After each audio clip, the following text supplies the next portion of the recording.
कुलसुम, बताओ मैं क्या करूंगी?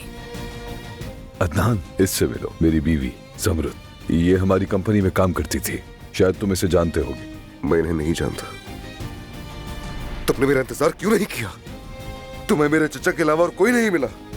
तुमने कहा था कि जब वापस आओगे तो फौरन शादी करोगे। और उस लड़की का क्या हुआ जिसका तुमने बताया था? मैं बस उसके साथ वक्त गुजार रहा था। अल्लाह की अमान में रहो, ध्यान से जाना। अल्लाह तुम्हें खुश रखे।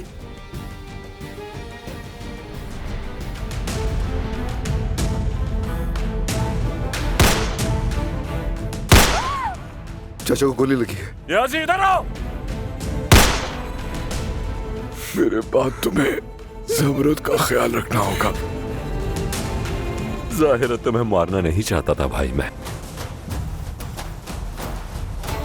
वो आदमी उस ज़मरुद का आशिक है, उसने किया ये।